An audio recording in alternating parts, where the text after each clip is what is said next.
It's never an easy road to win an NBA championship unless all the opposing team's best players get hurt and don't play. It takes a lot of mental strength, adversity, and sheer will to win an NBA title. How's it going, guys? My name's Wilson. I'm ranking this list based on the opponent's winning percentage combined with the amount of All-Stars and all NBA teams the champions eliminated and what those other teams were anticipated to accomplish only to be denied by the title team. Let's take a look at 10 champions with the toughest paths to win the title. Number 10, the 2016 Cavs. Since they came back from an improbable deficit in the finals, a 3 to 4 game stretch of excellent basketball isn't the same as a 4-game series stretch against all great teams. That's why it's no higher than 10 on this list. Despite having the best comeback in finals history, the Eastern Conference was a joke. A mediocre Hawks team, 48 wins, back-to-back sweeps, followed by the 56-win Raptors, a 6-game series. No other team in the East were legit contenders. Kyrie and Kevin Love could have rested, and LeBron could have handled these 3 teams by himself,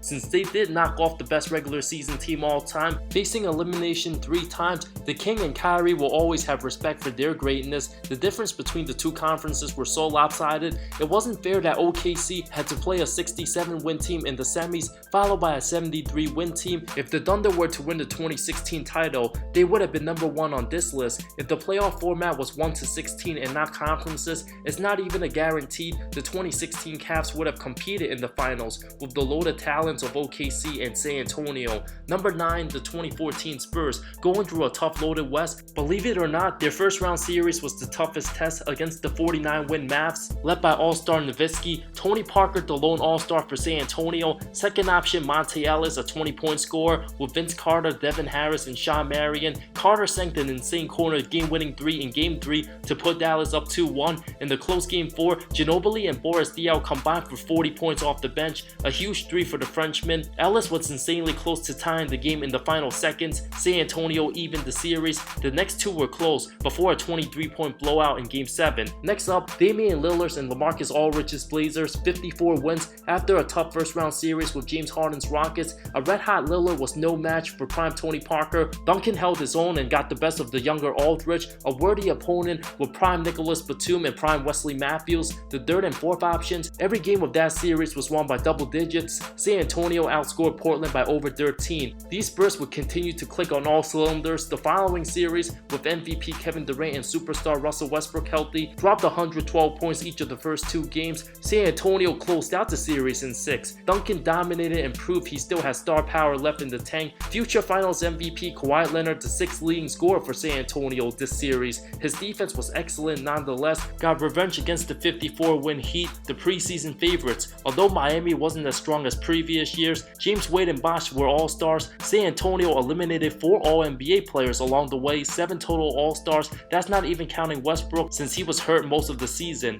Number 8, the 2005 Spurs, led by the greatness of Tim Duncan, first-time All-Star Manu Ginobili, and first-team All-Defense Bruce Bowen, 59 wins. The 2nd seed faced the 7th-seeded 49-win Nuggets. Melo's 2nd season, one of the most overlooked good teams in the mid-2000s since the West was loaded. A stacked team with the 20-year-old forward, the best player, point guard Andre Miller, veterans Kenyon Martin and Marcus Camby, Nene and Earl Boykins off the bench. Manu averaged 23, 6, and 4 for the series, Duncan 22 and 11, Parker 18 a game. Faced the 52-win Supersonics with prime Ray Allen and Rashad Lewis in the semis, a series closer than most remember. San Antonio easily won all 3 home games after Seattle won Game 3 and 4. Game 6 was down to the wire. Game tied at 96. Ginobili found Duncan on the winning layup with 0.5 of a second left, winning the series. A tall task against the red-hot Suns. No answers to stop Timmy D. Averaged 27.5 points, 14 rebounds. Ginobili and Parker 22 and 20 points each. Shawn Marion struggled. A matchup of defense against offense. The Spurs brought the offense with unselfish play.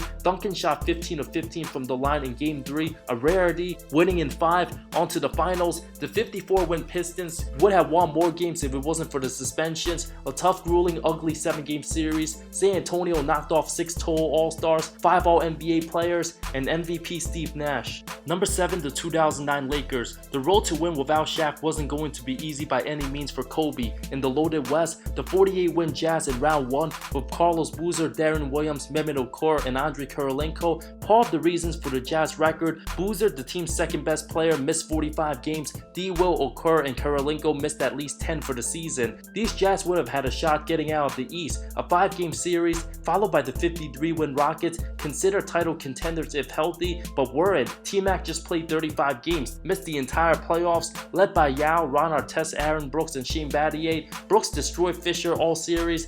Carl Landry and Luis Scola out-hustled Gasol at home. Chuck Hayes and young Kyle Lowry also gave the Lakers problems. Although all 4 wins were by double digits, it took 7 games. Only a day rest against the red-hot Denver Nuggets, a conference final showdown with Melo, Billups, J.R. Smith, K-Mark, Nene, Dante Jones, and Birdman. Super competitive between Kobe and Melo. The first 3 games extremely close to the final minutes, but Kobe's 34-point average over Melo's 27.5 points proved who was superior, winning in 6, followed by Dwight Howard's 59-win Magic. A 5-game series, the closest we ever had to a Kobe-LeBron finals matchup. It would have sounded much sweeter, beating a 66-win team, but nonetheless, title well earned. 5 All-Stars eliminated. Number 6, the 1993 Chicago Bulls eliminated Atlanta's Dominique Wilkins, Mark Price, and Brad Daugherty's Cavs. A legit squad, beat 7 All-Stars along the way. The other, Stan Marley, who MJ torched in the finals, averaged 41 on a guy who made second-team All-Defense. After 2 sweeps, the 93 Knicks, arguably the best version of any New York team in the 90s, played Jordan as well as anybody, tough and resilient, went up 2-0 before the Bulls won 4 straight. Although MJ did average over 32 for the series, the defense held him to just 40% shooting, went on to capture title number 3, winning 3 of the 4 finals games on the road. Every time it looked like the Suns had hope, Jordan simply demolished them.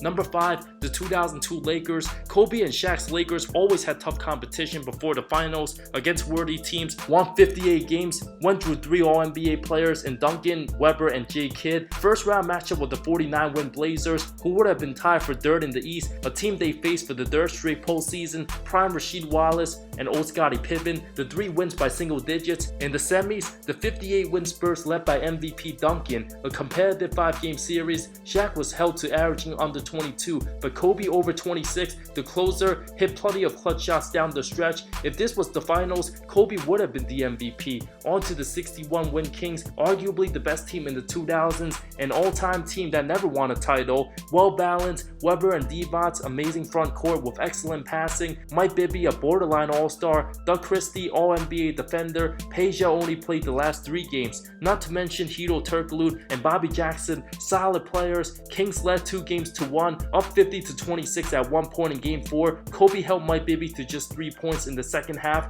Robert Horry delivered the game-winning 3, poured in 18 big points after Sacramento responded in Game 5. LA barely won Game 6, the most controversial officiating playoff game all time, needed overtime to close out Game 7. Shaq 35, Kobe 30 points. Webber and Stojakovic weren't good enough to win the 7th game. A conference finals classic, whoever got out of the West was pretty much the guaranteed champs. Easily swept the Nets. Going through San Antonio and Sacramento before the finals seemed like an impossible task. Number 4, the 1997 Chicago Bulls. The 90s East competition was a lot better than the following 2 decades. 4 titles in 6 years, Jordan continued to prove that he was the best. Went through 7 total All-Stars, one of which Chris Webber and the Bulls in the first round sweep. Then the 56-win Hawks, a forgotten good team with prime Dikembe, prime Christian Laettner, Steve Smith, and Mookie Blaylock. Well-balanced and decent lineup, a 5-game series, followed by the 61-win Heat with Tim Hardaway, Alonzo Mourning, Jamal Mashburn,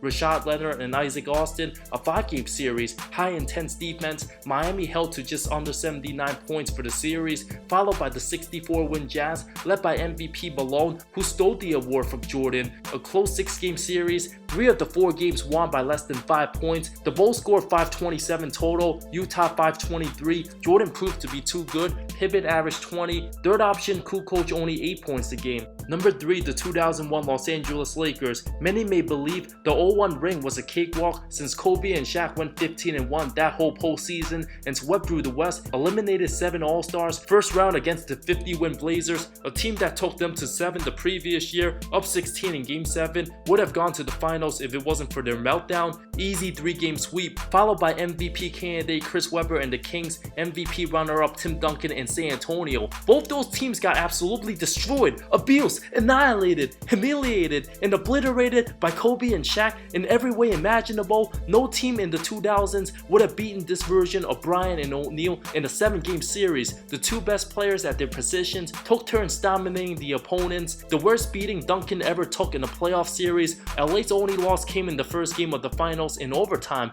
going 15-1 against all 4 50-plus win teams. That might never be done again. The way these Lakers played made them the best playoff team in my opinion. Number 2, the 2011 Dallas Mavericks. Dirk defied all odds, proving it was never too late. After many heartbreaks and exits in the loaded West in previous years, 5 years removed from losing to D Wade in the finals, although Dallas didn't beat any 60-win teams, their opponents were a lot better on paper than what their records indicated. No one would have been shocked if these Mavs lost to Portland in round 1, knocked off Brandon Roy and LaMarcus Aldridge's Blazers in 6, swept Kobe's 57-win Lakers in the semis. The two-time defending champs, Dirk outplayed and torched Gasol the whole series. Jason Terry shot nearly 70% from 3 in those 4 games. Stojakovic finally got his revenge against LA. JJ Barea, Sean Marion, and Jason Kidd played terrific on both ends as a unit, made the Lakers look old and out of sync. It was almost a crime. Dallas was forced to play these Lakers in round 2, the conference finals, led by 22-year-old scoring champ Kevin Durant and the top 5 point guard Russell Westbrook.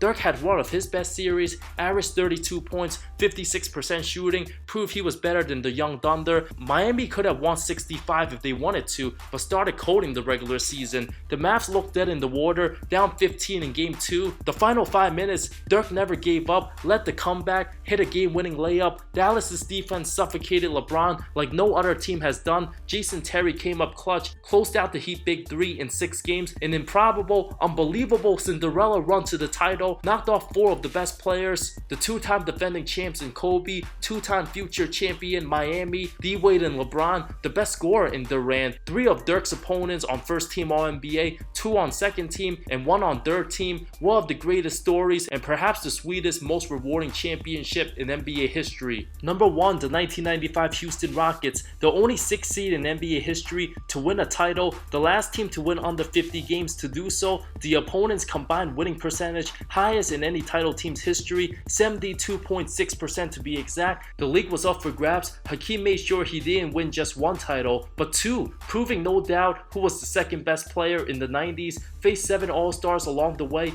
3 of whom made first team, Robinson, Malone, and Stockton, 2 others second team, Shaq and Barkley, 1 on third team, Dennis Rodman. It was an absolute travesty. The best player in the game made third team since his team struggled in the regular season. The center position extremely stacked. The first round matchup could have been 2 teams competing in the finals. The 60-win Jazz, led by Prime Malone and Prime Stockton, no NBA champion, faced the 60-win team in the first round. A tight series, Houston came back down 2-1, outscored the Jazz 31-20 the final quarter of Game 5. Hakeem and Malone lived up to the hype. Drexler averaged 25 points, the second option. Faced the 59-win Suns in the semis. The defending Western Conference champs trailed 3-1, looked dead in the water. Barkley missed free throws the final minutes of Game 4. Hakeem tied the game. Wesley Person had a good look from 3 that would have eliminated Houston, but dodged the bullet. Chuck went 1 of 6 from the line. Game 7, an instant classic. Mario Elie clutch 3 solidified the kiss of death, overcame Kevin Johnson's 46-point effort, rooting Barkley's title hopes forever. Went on to destroy the 62-win Spurs. Hakeem ate MVP Robinson for breakfast, lunch, and dinner, toyed with him the whole series. The ball fakes and fadeaways. Dream simply played his best basketball when it mattered most, went on to sweep Shaq and the Magic in the finals, a 57-win team, the lowest of the 4 opponents Houston faced, by far the toughest road to winning an NBA title. Although the 2011 Mavs faced better all-time names, they didn't play any 60-win team in the first round. Any one of the 4 teams Hakeem eliminated had a legit shot at winning the title. That's how competitive the NBA was in 1995.